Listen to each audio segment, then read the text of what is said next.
You have in your kitchen everything you need to make this delicious Korean street food. Or else it's a quick trip to your local grocery store to grab a few simple ingredients. Hi, my name is Agnes. Welcome to my eclectic channel, and today we're making hotteok. And I don't know why my cat likes flour. It's new. It's new. It's not bad for her. At any rate, hotteok is they're pancakes with a sweet filling. Now they take a bit of work because it's not a batter, it's dough that we need to make. Bread dough, like it's the same kind of dough that you could bake in the oven if you wanted to make bread instead of hotteok. So in terms of ingredients, we need some flour, we need some white sugar because we're making a sweet bread dough. And then you need some, the recipe calls for some oil as the fat, but I'm really partial to butter, so I'm going to use butter. Instead, you of course need yeast because we're making bread dough. Yeast. Yeast. And a bit of salt. So that's it for the dough. And then there's the filling. So for the filling, it's a sweet filling. It's based of brown sugar, and if you want to be fancy, you can put some chopped nuts in that.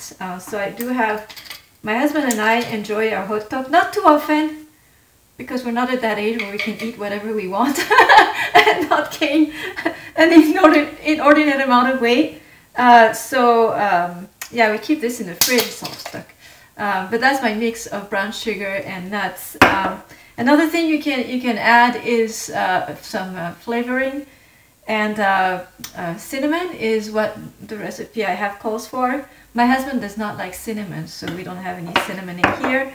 But I'm going to add a bit of nutmeg. I've taken a liking to nutmeg. It gives things a kick similar to cinnamon, and I hope my husband won't feel that.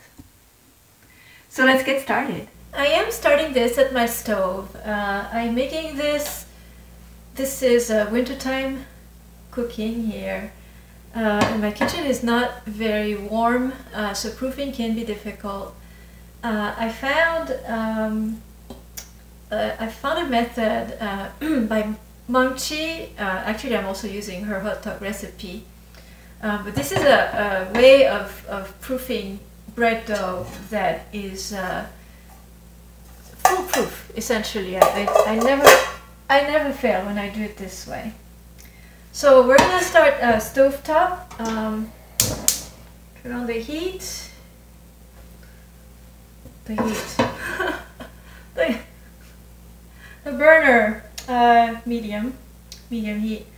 And the first thing is we're gonna take it's 1 tablespoon of butter and melt that.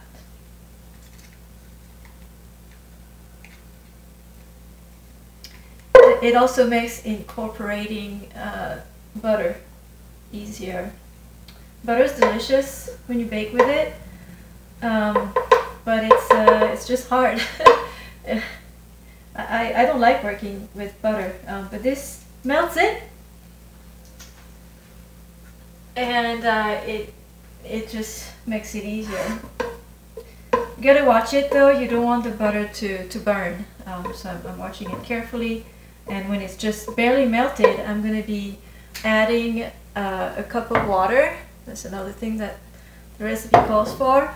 And then we have two tablespoons of sugar that's going to go in. And we'll also put some salt. Half a teaspoon.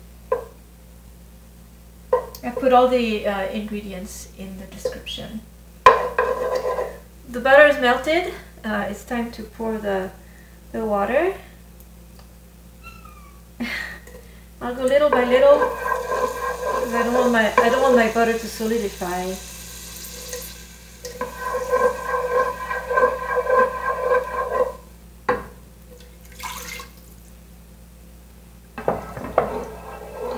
So that's all the water. I'll put with the 2 tablespoons of sugar, and then the half teaspoon of salt.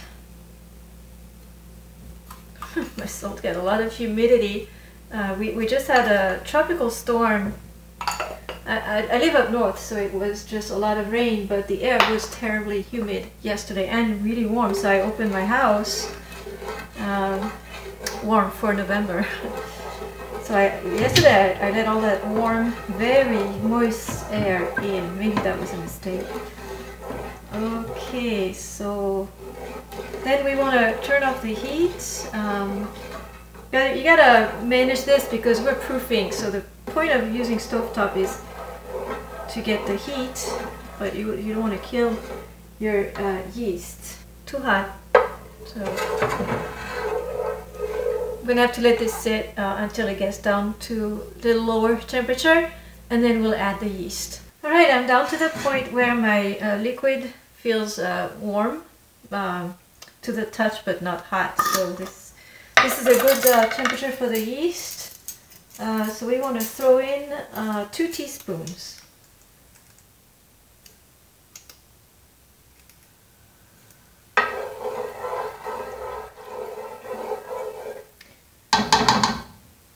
Now we add the flour, so that's 2 cups of flour. Little detail, I'm going to try it. The instruction is to mix this using a rice scoop. I've tried that before, but it doesn't seem like the really correct tool. This is working nicely. So we want to mix this all together, and then we'll let it proof. Let the dough rise for about an hour. And the good thing about doing this stove top is that there's inertia, so my stove is keeping the heat, and the pot is all warm. So this is a warm environment. I'm gonna cover this and let it rise. It's been an hour. Are you ready? Nice. Doubled in size, perhaps even more. So we want to deflate all those bubbles. I think at this point I'm also going to add a bit of flour because it's going to be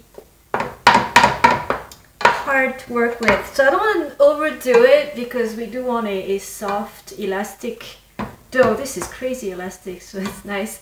So, but I think it needs a tad bit more flour.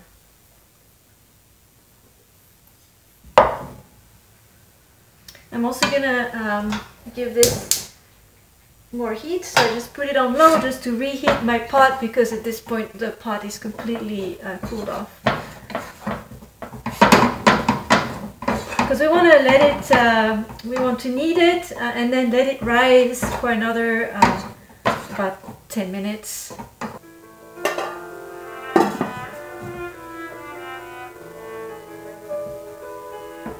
That's my alarm. Alright, so while this is proofing a bit more, let's prepare the workspace and the filling. So what I want to do for my filling is just to add a bit of nutmeg in it. Mine is already ready. I put in the description kind of the rest of the ingredients.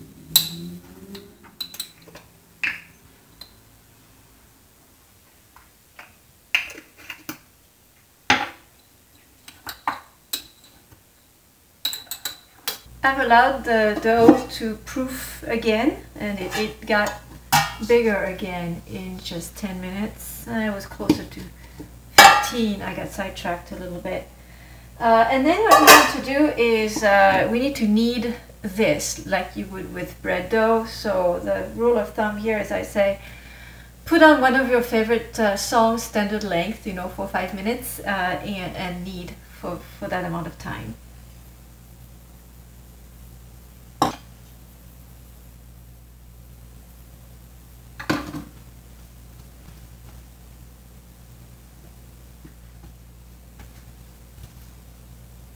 So for that process, you will need a lot of flour on hand. I ended up using probably a full cup of this, and it's still sticky. So I'm gonna end it here. I've kneaded this for about 5 minutes, so it's not fully formed, but if I knead it more, it gets all sticky again. So I'll leave it like that. But the stickiness is what makes it delicious. It's not easy to work with. No one said that.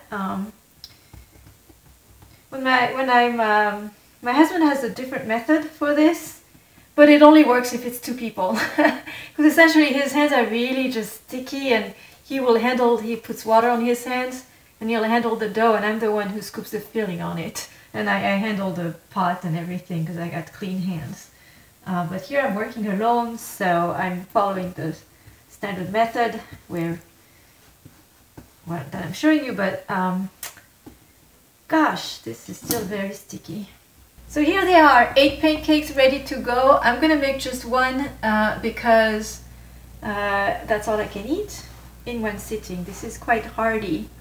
Earlier on, when I mentioned that my husband would put water on his hands to prevent them from sticking, that's completely wrong. Actually, not what you want to do. Oil. So what we want to do is stretch them out, make them flat, not too thin. You want to have some body at the bottom still left.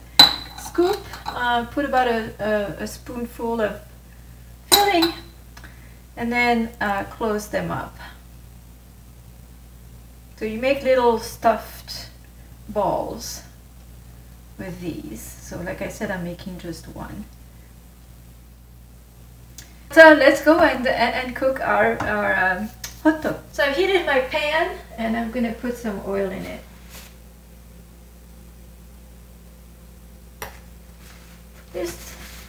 My oil always leaks. I have no way. Haven't found a way to prevent that from happening. And then you'll need a spatula. Even better is one of these. It's not essential. My husband, last time he went back to Seoul, he specifically went to the market to find one of these. they really help, but it's kind of a niche tool.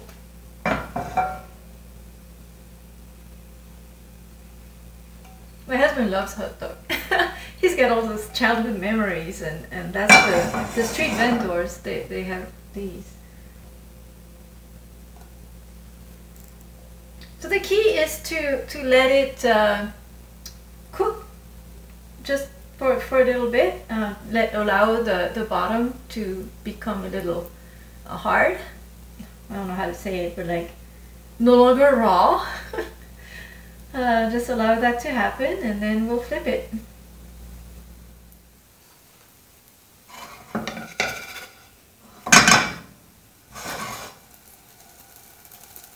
And then we flatten it.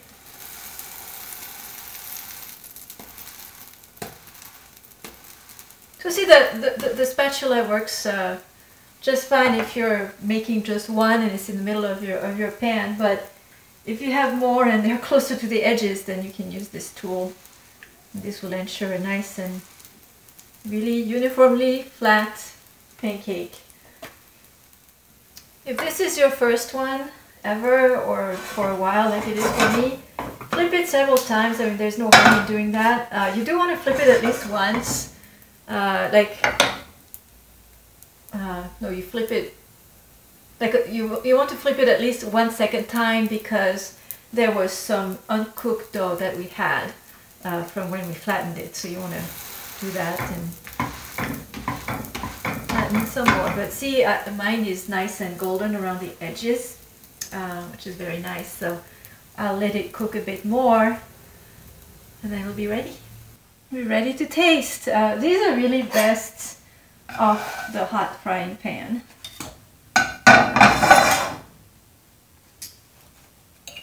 I don't think you would do this out on the street, but it's hot. And I'm partly French. The French eat everything with silverware. Well, I think this cooled down off enough that I can pick it up. So here's what it looks like. You've got this sugar, brown sugar filling with the nuts. I overdid it quite a little bit, but it's okay.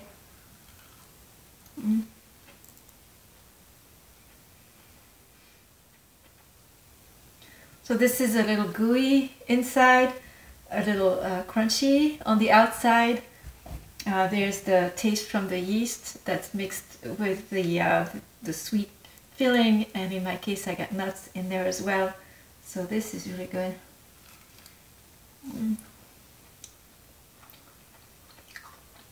The full Hotteok experience. Most Korean food I make requires special ingredients. So this is good because it's just the ingredients that I find at my local grocery store. Thank you for watching. If you enjoyed this video, don't forget to give it a like.